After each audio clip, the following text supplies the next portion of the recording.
Hello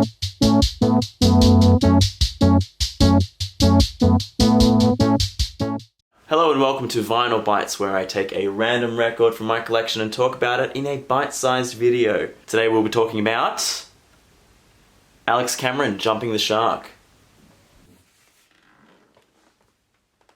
This is the debut record from Australian native Alex Cameron. Alex Cameron in the past 12 months has become one of my favourite Australian artists. This album only goes for about half an hour and contains 8 really great lo-fi synth pop tracks. What's really fantastic and what I think is really unique about Alex Cameron is his ability to tell a story. It's almost as if the story comes first. With Jumping the Shark, all 8 tracks sort of have a protagonist of some sort, and the musicianship behind each track kind of reflects the type of character that Alex is playing. You can see on the front here, he's got this guy with some really wacky sunglasses and his hair's slicked back and he's got sort of these like scars on his face and like hearing aid. You can see on the back here the track list, and once again this character. He doesn't actually look like this. In the opening track, Happy Ending, Alex is sort of singing from the perspective of this guy that lives in his parents' basement and wants to go to Chinatown to get a happy ending. Another track that I really enjoy is Real Bad Lookin'. He introduces himself as the drunkest, ugliest girl in the bar. And then he continues to just kind of paint this picture of this really kind of sleazy woman. The second half of the track is about the dumbest, richest guy at the bar who's just had his car stolen by a mistress. Another track is The Comeback, where he's singing as this sort of failed TV star. He's sort of singing about this comeback to television.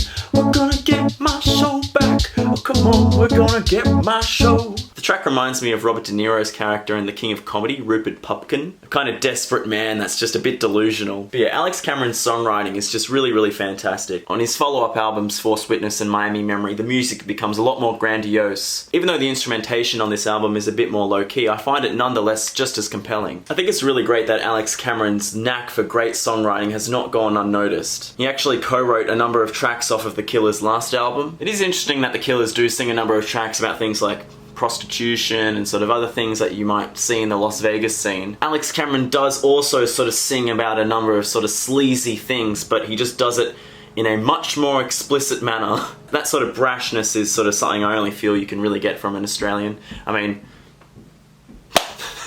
being Australian myself, of course, I'm going to say that. I actually got to meet Alex Cameron one night after one of his shows and he signed my copy of Forced Witness, which I think is pretty cool. When listening to artists for the first time, I tend to go through their albums chronologically, so I listen to this album first and then Forced Witness and then Miami Memory. But if you're interested in Alex Cameron, maybe Forced Witness is a better place to start. Nonetheless, this is still a really great album and you should just check it out. It only goes for half an hour. You've got half an hour, surely. Check it out. I give Jumping the Shark a decent 8. And that's all I want to say about this album. See you in the next episode.